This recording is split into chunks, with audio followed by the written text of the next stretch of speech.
आज मैं आपके साथ मूंग दाल की पंजीरी की रेसिपी शेयर करूंगी। बहुत ही कम चीज़ों का हम इस्तेमाल करेंगे और बनाने का तरीका इसका बहुत ही ज़्यादा आसान है। घर की ही मौजूद चीज़ों से आप इसे बना सकते हैं। ताकत का ख़जाना है तो ज़रूर ट्राई कीजिएगा। तो चलें स्टार्ट करते हैं अपनी ये रेसिपी। बिस्मिल्लाहिर्रहमानिर्रहीम। मैंने 1 कप के करीब मूंग दाल ले ली है, तो इसे अच्छी तरह से हम चुन लेंगे। इसके बाद 2 से 3 पानी में इसे अच्छे तरीके से ना आपने मल मल के धोना है, क्योंकि दालों पे बहुत ज़्यादा केमिकल्स लगे होते हैं इनको प्रिजर्व करने के लिए।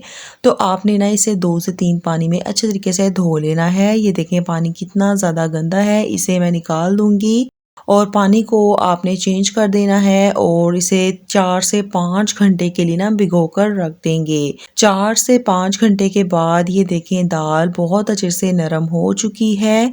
तो बस इसका जो तमाम पानी है ना वो हमने निकाल देना है और दाल को किसी छलनी में डाल के रखेंगे ताकि जो इसका एक्स्ट्रा पानी है ना वो निकल जाए। इसके बाद बहुत ही आसान तरीका बताऊंगी। जूसर जग ले लेना है। जूसर जग हर घर में ही मौजूद होता है, तो तमाम दाल को जूसर जग के अंदर शामिल कर देंगे। अगर आपके पास चॉपर हो तो उसका इस्तेमाल भी आप कर सकते हैं। तमाम दाल को ना मैंने जूसर जग के अंदर शामिल कर दिया है। अब ना तो इसमें पानी शामिल होगा और ना ही दूध, तो मैं इसे ब्लेंड करूँगी घी के साथ।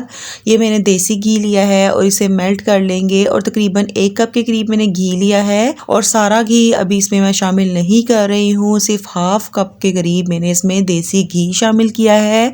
इसके बाद दोनों चीज़ों को अच्छे से ब्लेंड कर लेंगे। घी में ब्लेंड करेंगे तो बहुत ही अच्छा रिजल्ट आएगा। दाल को भूनने में ज़्यादा टाइम नहीं लगेगा, क्योंकि दूध और पानी में ब्लेंड की हुई दाल को जब हम भूनेंगे तो बहुत ज़्यादा टाइम लगेगा। पहले दूध या फिर पानी को ड्राई करना होगा, उसके बाद जो हमारी दाल है ना भूनना शुरू होगी। तो इसका आसान हल देसी घी है। आपने ना घी के अंदर ही दाल को ब्लेंड करना है। बीच बीच में ना आपने दाल को मिक्स कर लेना है। इससे तमाम दाल आसानी से मिक्स हो जाती है। और ये देखें तकरीबन मुझे 2 मिनट लगे थे और दाल अच्छे तरीके से ना ब्लेंड हो गई है। इसका टेक्सचर मैं अभी आपको दिखाती हूँ।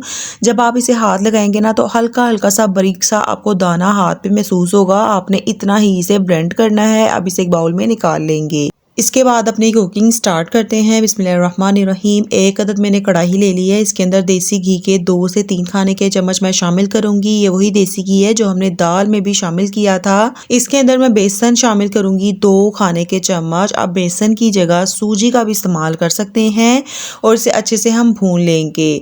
अगर आप डायरेक्ट ही दाल को भूनेंगे ना तो बहुत जल्दी नीचे भी लग जाती है और बेसन शामिल करने से ना एक तो टेस्ट बहुत अच्छा आता है और जो आपकी पंजीरी है ना वो बहुत ही ज़्यादा दानेदार बनती है। तो आपने ना बेसन या फिर सूजी ज़रूर सबसे पहले भून लेनी है, सिर्फ 2 खाने के चम्मच। इसे अच्छे से भून लेंगे ताकि इसका जो कच्चापन है वो ख़त्म हो जाए। जब आपको हल्की हल्की सी इसमें से खुशबू आने लगे ना तो आप इसमें दाल शामिल कर दीजिएगा जिसे हमने अच्छे से ब्लेंड कर लिया था। और दाल को ना मैंने जूसर जग में से निकाल लिया था। अब मेन काम शुरू होता है इसकी भुनाई। तकरीबन इसकी भुनाई में 40 से 45 मिनट लग जाते हैं। मीडियम टू लो फ्लेम पर आपने इसे अच्छे तरीके से भूनते रहना है। शुरू में थोड़ा सा मुश्किल लगता है क्योंकि दाल बहुत ही ज़्यादा हैवी होती है। जैसे जैसे आप इसे भूनते हैं ना तो ये अपने वज़न में हल्की हो जाती है। इसके बहुत सारे कलर भी चेंज होते रहते हैं। तो आपने ना वीडियो को लास्ट तक देखना है। बहुत ही आसान तरीका है, बस थोड़ा सा मेहनत वाला काम है। तकरीबन 20 मिनट के बाद दाल ना भुनना शुरू हो चुकी है। इसने पेंदे को भी छोड़ना शुरू कर दिया है और तकरीबन अब 45 मिनट हो चुके हैं। दाल की भुनाई बहुत ही अच्छे तरीके से हो चुकी है। आप इसकी कंडीशन चेक कर सकते हैं। बहुत ही बारीक बारीक दाना बन गया जैसे सूजी का हलवा होता है। तो इस स्टेज पर मैं इसमें गर्म किया हुआ पानी शामिल कर दूंगी 3 कप के करीब। 1 कप मैंने दाल ली थी और इसमें 3 कप मैं गर्म पानी के शामिल करूंगी। पानी आपने थोड़ा थोड़ा शामिल करना है। अगर आपने एकदम से इसमें पानी शामिल कर दिया तो गुठलियाँ बन जाएंगी, तो जो आपकी पंजीरी है ना वो आपसे हैंडल नहीं होगी। तो आपने थोड़ा थोड़ा पानी शामिल करना है और अच्छे तरीके से इसे मिक्स करते जाना है। फ्लेम आपने इस स्टेज पर ना लो रख लेनी है। आप चाहें तो पानी की जगह ना दूध का भी इस्तेमाल कर सकते हैं, लेकिन मैं आगे जाके ना दूध की जगह पे एक चीज़ शामिल करूँगी जिससे जो हमारी पंजीरी का टेस्ट है ना वो डबल ट्रिपल हो जाएगा। तो आप सब हैरान हो जाएंगे कि पंजीरी के अंदर आज तक वो चीज़ किसी ने भी शामिल नहीं की है। और ये देखें दाल की भुनाई अच्छे से हो चुकी है, तमाम पानी भी ड्राई हो गया है। और आपने एक चीज़ नोटिस की होगी कि जो हमारी दाल है ना उसके कितने ज़्यादा कलर भी चेंज हुए हैं। तो जब पानी अच्छे से ड्राई हो जाएगा तो मैं इसमें शुगर ऐड कर दूंगी 1 कप के करीब। तो आप शुगर की जगह इसमें गुड़ पीस के ऐड कर सकते हैं या फिर आप शक्कर का भी इस्तेमाल कर सकते हैं या फिर आप मिश्री होती है तो उसको भी आप पीस कर शामिल कर सकते हैं। अच्छे से आपने चीनी को मिक्स कर लेना है। ये देखें चीनी अच्छे से मिक्स हो चुकी है। अब जो हमारी दाल है ना उसने पैंदा हल्का हल्का सा छोड़ना शुरू कर दिया है। इसे अच्छे से भूनते जाएंगे, तकरीबन 20 से 25 मिनट मैंने इसे मज़ीद भूना था। जो मूंग दाल की पंजीरी या फिर हलवा होता है ना उसे भूनने में बहुत ज़्यादा टाइम लगता है, तो आपने सब्र के साथ इसे बस भूनते रहना है। इसके बाद बचा हुआ जो देसी घी था ना 2 से 3 खाने के चम्मच वो भी मैं इस स्टेज पर ऐड कर दूंगी और दोबारा से इसकी हम भुनाई कर लेंगे। देसी घी अगर आपको कम लगे तो आप मज़ीद ऐड कर सकते हैं। जितनी अच्छी क्वालिटी का देसी घी होगा ना तो उतना ही कम लगेगा। तो देसी घी शामिल करने के बाद इसे अच्छे से भून लेंगे। इसमें अब मैं इलायची का पाउडर शामिल करूँगी तकरीबन 1/4 टीस्पून। इसके साथ ही मैं नारियल का बुरादा शामिल करूँगी तकरीबन 3 से 4 खाने के चम्मच। इस स्टेज पर आप अपनी मर्जी से कोई से भी ड्राई फ्रूट्स भी ऐड कर सकते हैं।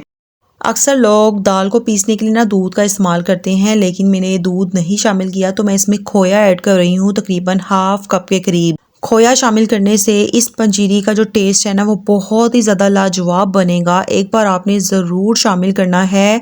आप खोए की जगह सूखा दूध का भी इस्तेमाल कर सकते हैं, लेकिन मैं कहती हूँ खोए से जो टेस्ट आता है ना वो किसी भी चीज़ से नहीं आता है। तो आप एक बार ना ज़रूर ट्राई कीजिएगा, पंजीरी बिल्कुल भी ख़राब नहीं होती है।